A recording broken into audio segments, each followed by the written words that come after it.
حضرت باعزید بستامی کہتے ہیں کہ میں نے اپنی ماں کے آگے ہاتھ جوڑے، میں نے کہا امی تجھے راضی کروں یا رب کو راضی کروں؟ تو اپنے حق مجھے معاف کر دے، اللہ کو میں راضی کر لیتا ہوں۔ ماں نے کہا جاؤ پتر میں اجازت دیتی ہوں۔ گئے جنگلوں میں ذکر و فکر میں لگے رہے، تنہائی میں اس کو یاد کرتے رہے، دن رات ذکر کے چراغ روشن رکھے۔ 12 سال گزر گئے حق کی تلاش میں۔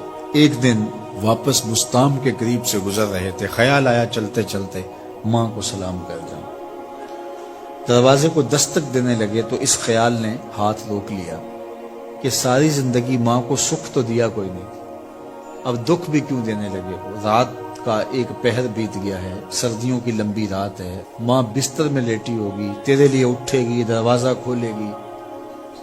دروازے کے ساتھ ہی لگ کے بیٹھ گئے اور ساری رات کاٹ دی، اس خیال سے کہ ماں کو تکلیف نہ ہو۔ جب سحری کا وقت ہوا تو اندر سے جو نالی آتی تھی اس نالی سے پانی آیا، سمجھ گئے میری ماں تہجد کے لیے اٹھی ہے اور وضو کا پانی ہے، تو فوراً دروازے پہ دستک دی۔ اندر سے آواز آئی بیٹا باعزید میں ابھی آئی۔ مائیں بیٹوں کے دستک کے انداز سے جان لیتی ہیں یہ کس بیٹے کے ہاتھوں کا لمس ہے۔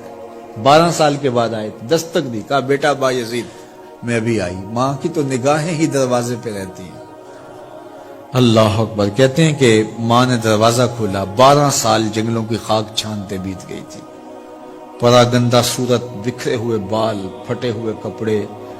میری ماں کی جب نگاہ میرے پہ پڑی تو اس کی چشمان سے موٹے موٹے آنسو ٹپکنے لگے اور اس نے ایسے ہاتھ پھیلا کے کہا مالک میرا بیٹا باعزید تیری طلب میں نکلا تھا، تو نے ابھی تک اسے اپنا قرب نہیں دیا۔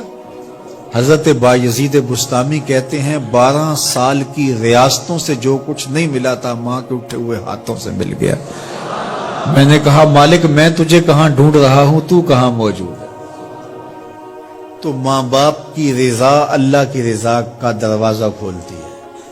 جن لوگوں کے ماں باپ ناراض ہیں اور وہ جا کے پیر صاحب کی خدمت کرتے ہیں اور میاں ماں کے قدم چومو، باپ کی ٹانگیں دباؤ، ان کی خدمت کرو، تمہارے پہلے مرشد وہ ہیں، ان کو راضی کرو، پھر کسی شیخ کامل کی صحبت میں آنا، دیکھو کیسے دل کی بند کھڑکیاں کھلتی ہیں۔ ایک مرشد تو ناراض کر آئے اور دوسرے مرشد سے تمہیں کیا ملے گا؟ تو راستہ یہیں سے کھلے گا۔ والدین کو کبھی ناراض نہ کرو، والدین کو کبھی دکھ نہ دو، والدین کو کبھی تکلیف نہ پہنچاؤ، اور والدین کو بھی چاہیے کہ اپنی اولاد کو اپنا نافرمان نہ بنائے۔